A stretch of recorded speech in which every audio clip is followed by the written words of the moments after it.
एक ऐसी माँ जिसने अपने ही 7वें महीने के मासूम बच्चे को अपने हाथों से मार दिया। आखिर इसके पीछे वजह क्या थी, यह जानकर आप सभी तड़प जाएंगे। आज का यह वाकया जेल में बैठी आयशा का है, जिस पर यह जुर्म था कि इसने अपने 7 महीने के बेटे का कत्ल किया था। वजह यह बताई जा रही थी कि वह शौहर से तलाक लेकर अपने किसी आशिक से शादी करना चाहती थी, मगर यह बच्चा इसके लिए रुकावट बना हुआ था। जब इसने बच्चे को कत्ल किया तो इसका शौहर इसे पुलिस के हवाले कर दिया और इसने अपना जुर्म भी कबूल कर लिया। अब 1 महीने के बाद इसे सजाए मौत हो जानी थी और मेरी ड्यूटी इसी औरत के साथ लगाई गई थी। आज आयशा का शौहर इससे मुलाकात करने आया हुआ था। वह कहने लगा कि आयशा, तुमने हमारे बच्चे के साथ इतना जुल्म क्यों किया? मैं मानता हूं कि तुम्हें मुझसे नफरत थी, मगर तुमने इस बच्चे की जान क्यों ली? मेरे कानों में आज भी मेरे बच्चे की हंसी गूंजती रहती है। मैं तड़पता रहता हूं। एक लबे के लिए भी मेरी आंखों के सामने से अहमद की शक्ल नहीं हटती। मुझे वह बहुत याद आता है। ये सब कुछ क्यों किया तुमने? अगर तुम मुझसे जान छुड़वाना ही चाहती थी तो मेरे बच्चे को मेरे हवाले करके चली जाती। मैं उफ तक ना करता, मगर तुमने मेरे बच्चे की जान क्यों ली? इसका शोवर फूट फूट कर रो रहा था। ये मंजर देखकर मेरा दिल भी फटने लगा। फिर इसका शौहर बोला, मैं जानता हूं कि तुम मुर्तजा को पसंद करती हो। इसी की वजह से तुमने अपने बच्चे को मारा था, ताकि तुम फिर मुझसे तलाक ले लो और उससे शादी कर लो। मगर तुम्हें यह इल्म कहां था कि तुम जेल के सलाखों के पीछे आ जाओगी। अब मुझे बताओ कि तुम्हें यह सब कुछ करके क्या मिला? अब तुम ही बताओ कि मैं क्या करूं और कहां जाऊं। तुमने तो अपने इश्क के आगे मेरा हंसता बसता घर ही उजाड़ के रख दिया, मेरा बच्चा मार दिया, और अब तुम जेल में बैठी हो। अपने शौहर के इन तमाम बातों को सुनने के बावजूद भी आयशा कुछ नहीं बोली थी, जबकि इसका शौहर ऐसी ही उदास बातें कर रहा था। फिर 1-2 घंटे के बाद वो उठकर चला गया। तब मुझे सारी कहानी समझ आई कि एक माँ की आंखों पर मोहल्ले के एक लड़के की इश्क की पट्टी बंधी हुई थी, जिसकी वजह से इसने अपने बच्चे की जान ले ली और अपने बच्चे पर इससे जरा भी तरस नहीं आया। मुझे आयशा से मजीद नफरत होने लगी थी। 2-3 दफा मेरे सामने ही आयशा के साथ कैदी औरतें लड़ती झगड़ी, मगर मैं इन्हें ना रोकती और ना ही कुछ कहती। एक औरत तो रोजाना आयशा को मारती भी थी, मगर मैं इसे रोकती नहीं थी और ऐसा दिखाती थी कि जैसे मैंने कुछ देखा ही नहीं। दरअसल मुझे यह सब कुछ देखकर सुकून मिलता था। काफी दिन ऐसे ही गुजर गए। आयशा अभी तक बिल्कुल चुपचाप थी, खामोश रहती थी। एक दिन आयशा की एक मुलाकात आई। मैं हैरान और परेशान हुई कि वह से मिलने के लिए कौन चला आया है, क्योंकि इसे कैद में 2 महीने हो गए थे। आज इसकी माँ इससे मिलने के लिए आई हुई थी। मैं यह सोचने लगी कि आज से पहले तो इसकी माँ कहाँ थी, वह अपनी बेटी से मिलने क्यों नहीं आई।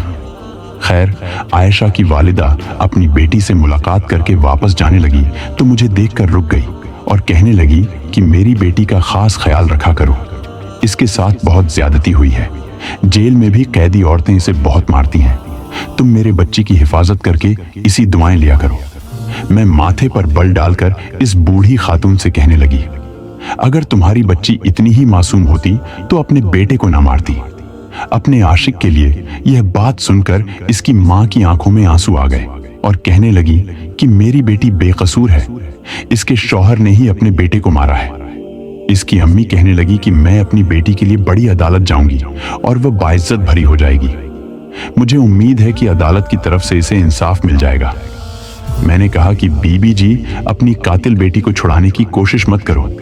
अगर यह बरी हो जाएगी तो यकीनन तुम इसकी दोबारा शादी कर दोगी और वहां भी इसको बच्चे पैदा होंगे।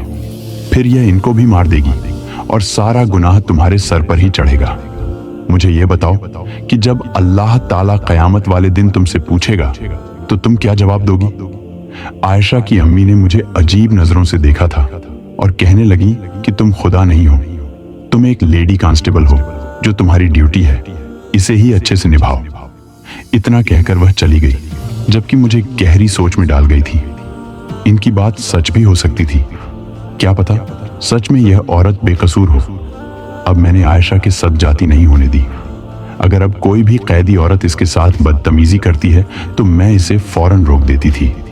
अब मैं किसी को भी इस पर हाथ नहीं उठाने देती थी। मैंने देखा था कि आयशा हर वक्त उदास और परेशान सी रहती थी। शायद इसे अपने बच्चे की जान लेने का दुख था।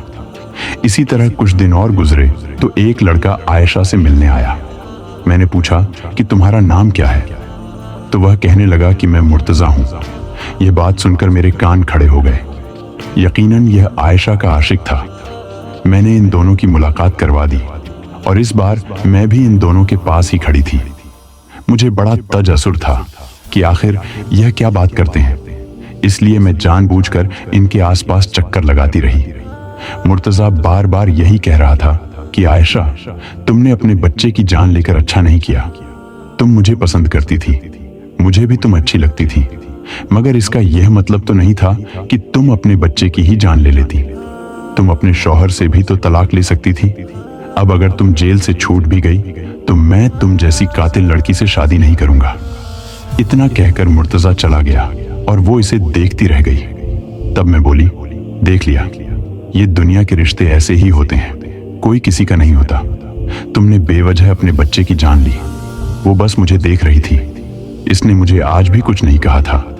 अब मैं आयशा की कहानी जानना चाहती थी। मुझे शौक होने लगा था कि आखिर इसके पीछे क्या वजह थी जो इसने अपने ही बच्चे की जान ले ली। एक औरत के लिए मां की ममता से बढ़कर मोहब्बत हो गई थी।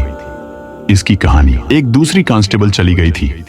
जब वो वापस आई तो मैंने पूछा कि तुमने जज साहब से क्या कहा। आयशा मेरी आंखों में आंखें डालकर बोली कि मैंने अदालत के सामने तराए जुर्म कर लिया है और इनसे कहा है कि मुझे फांसी से कम सजा नहीं होनी चाहिए। इसकी बात सुनकर मैं एकदम परेशान हो गई। कहने लगी कि जब मेरा अहमद ही जिंदा नहीं तो मैंने जीकर क्या करना है। फिर मैं बोली कि तुमने अहमद को कत्ल क्यों किया था। आयशा ने सर हिलाकर कहा कि हाँ, मुझे अहमद को कत्ल नहीं करना चाहिए था। मुझसे बहुत बड़ी गलती हो गई है। अब वह मुझसे खुलकर अपना दुख का इजहार करने लगी थी। मुझसे भी बातचीत कर लिया करती थी। मुझे एक दिन कहने लगी कि मेरा अहमद मेरी तरफ देखकर मुस्कुराता रहता था। मुझे हाथों से इशारे कर कर अपने पास बुलाता था। जब मैं काम से फारिग होकर आती तो मेरी तरफ देखकर मचल जाता और कहता कि मुझे उठा लो, पर मेरी मजबूरी थी, मैं इसे उठा नहीं पाती थी। मैं इसकी बात सुनकर चौंक गई और बोली कि तुम्हारी क्या मजबूरी थी जो तुम अपने बच्चे को ही नहीं उठा पाती थी। तब मैंने देखा कि इसके चेहरे का रंग उड़ गया था। इसने जल्दी से अपने आंसुओं को साफ किया और लेट गई और कहने लगी कि मुझे नींद आ रही है, अब तुम यहां से जाओ। अब मुझे लगा था कि शायद यह अपने बेटे को कत्ल करने से पहले इसके साथ जुल्म करती होगी। शायद मासूम बच्चे को दूध के लिए भी तरसाती होगी। अब मुझे दिन पर दिन आयशा से मजीद नफरत होती चली जा रही थी। मैं इसके साथ अच्छी थी क्योंकि मुझे इसका सच जानना था। अदालत ने आयशा को एक बार फिर सजाए मौत सुना दी थी। जिस दिन इसे मौत की सजा हुई थी वह बहुत ही ज्यादा खुश थी। मैंने इसकी खुशी की वजह पूछी तो वह कहने लगी कि अब मैं अपने बेटे के पास चली जाऊंगी और हमेशा हमेशा के लिए इसके साथ रहूंगी। इस पर मैंने इसकी तरफ मुस्कुराते हुए देखा और कहा कि इस दुनिया में तो तुम्हें मुर्तजा की मोहब्बत ने इस कदर अंधा कर दिया था कि तुमने अपने बच्चे का ख्याल नहीं रखा। तुम्हें क्या लगता है कि मरने के बाद अल्लाह तुम दोनों को मिला देगा। कहने लगी कि मुझे नहीं मालूम कि आगे मेरे साथ क्या होगा। मेरी तो बस यही दुआ है कि अगले जहां मुझे मेरा बेटा मिल जाए। खैर, हाई कोर्ट ने भी आयशा को सजाए मौत दे दी। इसके बाद आयशा की वालिदा ने सुप्रीम कोर्ट में इल्तिजा कर दी। जब इसकी मां इससे मिलने के लिए आई तो वह अपनी मां से लड़ती झगड़ी और कहने लगी कि आपने ऐसा क्यों किया, आपने मेरे लिए अदालत का दरवाजा क्यों खटखटाया। मैं जीना नहीं चाहती, मैं मरना चाहती हूँ, मैं अपने बेटे के पास जाना चाहती हूँ। आप बहाने बहाने से मेरी सजा माफ करवाने के चक्रों में क्यों हैं? मैं जिंदा नहीं रहना चाहती। आयशा की वालिदा कहने लगी कि तुम्हें मेरे सर की कसम, इस बार तुम अदालत में झूठ नहीं बोलोगी, तुम्हें एक एक बात सच बतानी होगी। वो अपनी मां को खाली खाली नजरों से देखती रही। बहरहाल कुछ दिनों के बाद सुप्रीम कोर्ट में भी पेशी थी। इस बार आयशा के साथ मेरी ड्यूटी लगाई हुई थी। मैं इसे लेकर अदालत पहुंच गई। सुप्रीम कोर्ट के जज ने आयशा से बयान लिया तो आयशा अभी भी यह कह रही थी कि इसने यह जुर्म किया है। जज साहब ने आयशा का मेडिकल कराने की तजवीज पेश की। इन्होंने कहा कि आयशा के मेडिकल की रिपोर्ट मुझे चाहिए। अदालत अगली तारीख तक मुलतवी हो गई। मैं आयशा को लेकर वापस जेल आ गई और इसके मेडिकल कराने की तैयारी करने लगी। मैंने आयशा से पूछा कि आखिर ऐसा क्या हो सकता है कि जज साहब को तुम्हारा मेडिकल कराने की जरूरत पड़ गई। तब वह बोली कि मुझे नहीं मालूम और मुझे अपना मेडिकल भी नहीं करवाना, और मैं यह भी नहीं चाहती कि मेरी सजा माफ हो जाए। मैं जीना नहीं चाहती, मुझे जीना अच्छा नहीं लगता। मैं ये सब सुनकर हैरान होती कि तुम जिंदगी से इस कदर मायूस क्यों हो चुकी हो, कुछ तो बताओ। तब आयशा कहने लगी कि मैंने अपनी जिंदगी में बड़ी सखियां देखी हैं, मैंने बहुत दुख झेले हैं, इसलिए मैं मर जाना चाहती हूँ। मैंने कहा कि हमारे पास कई ऐसे केस आते हैं जिसमें कातिल भी अपनी सजा की माफी के लिए तड़प रहे होते हैं। वह चाहते हैं कि इन्हें माफ कर दिया जाए और एक मौका दे दिया जाए, मगर तुम क्यों नहीं चाहती। तब वह रोने लगी और बोली कि मेरी उम्र अभी कम है, मैं यहाँ से छूट भी गई तो शायद मेरे वालिदैन मेरी दूसरी शादी कर देंगे, मगर मैं दूसरी शादी नहीं करना चाहती क्योंकि मुझे मर्द जात से शदीद नफरत है, क्योंकि मर्द अपने मफा के लिए कुछ भी कर सकता है। मैं बोली अच्छा क्यों? तो वह कहने लगी कि चंद बरस पहले मेरी शादी हुई थी। मेरा शौहर शहबाज एक अच्छा और नेक इंसान था। हम दोनों एक दूसरे का बहुत ख्याल रखते थे। वह मुझ पर अपनी जान निछावर करता था। सब कुछ बहुत अच्छा चल रहा था। फिर मैं उम्मीद से हो गई। शहबाज मेरा और भी ज्यादा ख्याल रखने लगे। मुझे लगा कि मेरी जिंदगी में अब किसी भी चीज की कोई कमी नहीं रही। अब हमारे पास हर चीज मौजूद थी, लेकिन फिर हमारी जिंदगी में एक तीसरा शख्स दाखिल हुआ, जिसकी वजह से मेरा सुकून, मेरा घर, बस सब कुछ तबाह बर्बाद हो गया। मैं चौंक गई। मुझे लगा कि शायद आयशा अभी मुर्तजा का नाम लेगी, क्योंकि शहबाज और आयशा के दरमियान में मुर्तजा ही तो आया था। लेकिन वह बोली कि हमारी जिंदगी में नाजिया आ गई। मैंने हैरान गोईथोंग, मुझे अक्सर यही कहता था कि हमारे मोहल्ले में एक नई लड़की आई है, इसका नाम नाजिया है, तुम इससे मिलजुल लिया करो, वो बेचारी तन्हा रहती है। जब मैंने यह सुना तो मुझे भी इस लड़की पर बड़ा तरस आया कि बेचारी बिना माँ बाप के है और गरीब है। एक दिन मैं इससे मिलने के लिए इसके घर चली गई। फिर मेरी इसके साथ अच्छी खासी दोस्ती हो गई। फिर आहिस्ता आहिस्ता नाजिया को मैं अपने घर बुलाने लगी, क्योंकि मेरा शौहर शहबाज नाजिया को देखकर बड़ा ही खुश होता था। मेरा बच्चा अहमद इस दुनिया में आने वाला था, तो मेरी तबीयत अक्सर खराब रहती थी। मैं नाजिया को अपनी मदद के लिए बुला लिया करती थी, मगर मुझे कहाँ मालूम था कि यही औरत मेरी खुशियों की कातिल निकलेगी। मगर इन दिनों शहबाज सुबह शाम मुझे यही कहता कि तुम मुझे दूसरी शादी करने की इजाजत दे दो, मगर मैं इसे शादी की इजाजत नहीं दे रही थी, क्योंकि मुझे डर था कि अगर मेरे शौहर ने दूसरी शादी कर ली तो मेरा घर खराब हो जाएगा, तबाह हो जाएगा। क्योंकि मुझे आखिरी उम्मीद थी कि मैं शहबाज को अपनी मोहब्बत और प्यार से दोबारा अपना बना लूंगी, लेकिन वह तो मेरा दुश्मन बन चुका था। अगर दूसरी बीवी ले आता तो मेरे साथ ना जाने क्या सलूक करता। बस यही सोचकर मैं सब कुछ बर्दाश्त करती रही, और मैंने अपने वालिदैन को भी अपने शौहर की शिकायत नहीं की। शहबाज बहाने बहाने से मुझे मारता रहता। कभी कहता कि खाने में नमक नहीं है, तो कभी कहता कि खाना फीका बना है, जबकि ऐसा कुछ भी नहीं होता था। मुझे अहमद से बहुत ज्यादा मोहब्बत थी। मुझे यही लगता था कि मैं फकत अहमद की वजह से ही इसे बर्दाश्त कर रही हूँ, और वह भी मुझे यही कहता था कि मैं सिर्फ अहमद की वजह से ही तुम्हें बर्दाश्त कर रहा हूँ, क्योंकि यह तुम्हारे साथ बहुत अटैच है। लेकिन मैं यह वजह भी बहुत जल्दी खत्म कर दूंगा, मुझे आसानी से छोड़ दोगी। मेरे दिल में यह ख्याल आया कि कहीं ऐसा ना हो कि शहबाज अहमद को मुझसे छीन ले और मुझे घर से निकाल दे।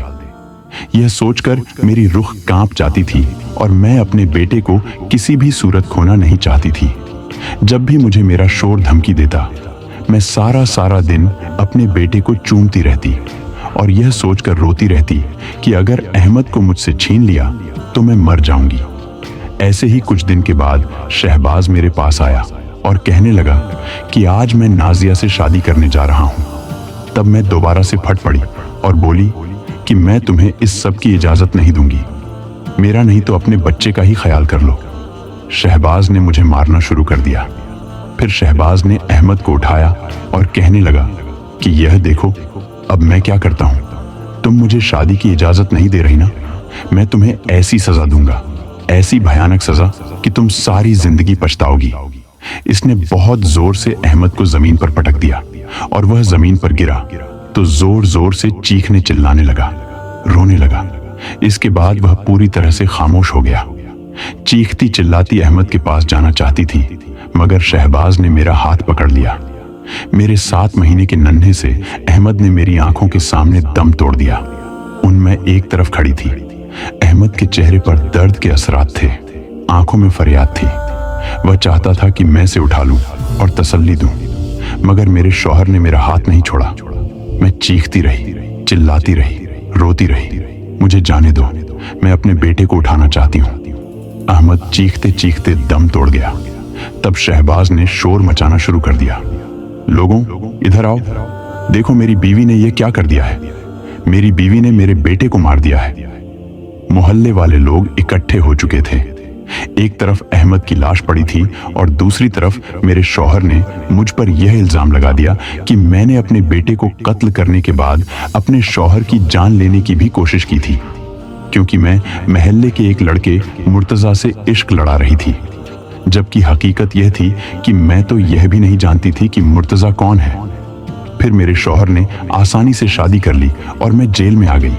और यह ड्रामा भी इसी ने रचाया था, और यह ड्रामा भी इसी ने रचाया कि मैं कातिल हूं और पूरा थाना मेरे खिलाफ हो गया।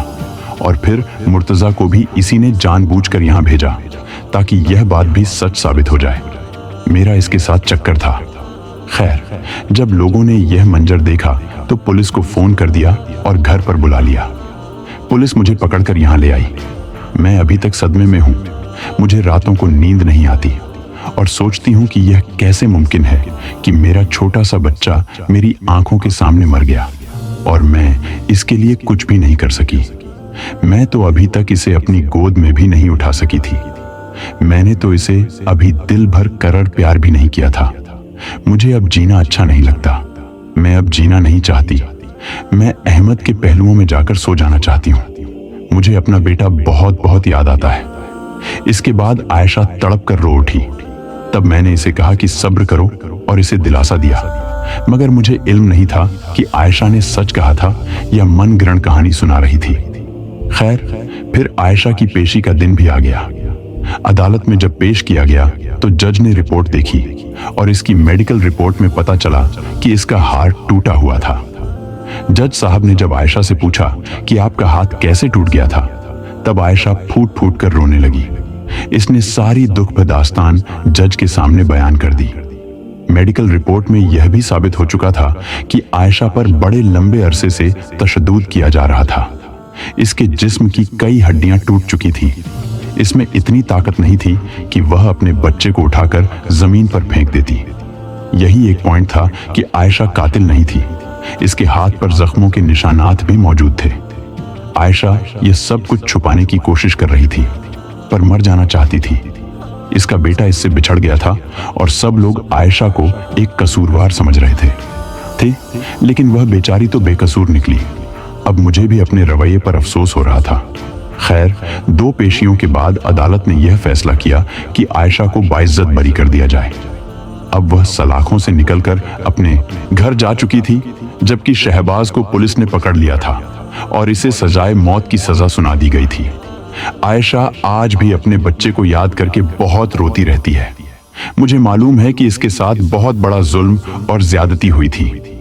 मैं इसके लिए दुआ करती हूँ कि अल्लाह ताला इसे सब्र दे। सबसे पहले मैं आप सभी का दिल से शुक्रिया अदा करना चाहता हूँ कि आपने मेरे चैनल को सपोर्ट किया और मेरी वीडियोस को पसंद किया। आपकी मोहब्बत और हौसला अफजाई ही वो वजह है जिसकी बदौलत मैं और ज्यादा मेहनत और जोश के साथ काम कर रहा हूँ। ये सफर आप सबके बिना मुमकिन नहीं था। आपके सब्सक्राइब, लाइक्स, कमेंट्स और शेयर्स मेरे लिए बहुत मायने रखते हैं। ये सिर्फ एक चैनल नहीं बल्कि एक कम्युनिटी है जहां हम सब मिलकर सीखते हैं, मनोरंजन करते हैं और एक दूसरे के साथ पॉजिटिव एनर्जी शेयर करते हैं। अगर आपने अभी तक सब्सक्राइब नहीं किया है तो मेरे चैनल को जरूर सब्सक्राइब करें और बेल आइकन दबाएं ताकि हर नई वीडियो का नोटिफिकेशन सबसे पहले आपको मिले। आपकी राय मेरे लिए बहुत कीमती है, इसलिए कमेंट सेक्शन में अपनी राय जरूर दें। आप सबके सहयोग का एक बार फिर दिल से शुक्रिया। आपकी सपोर्ट से ये चैनल और भी ज्यादा कामयाब होगा।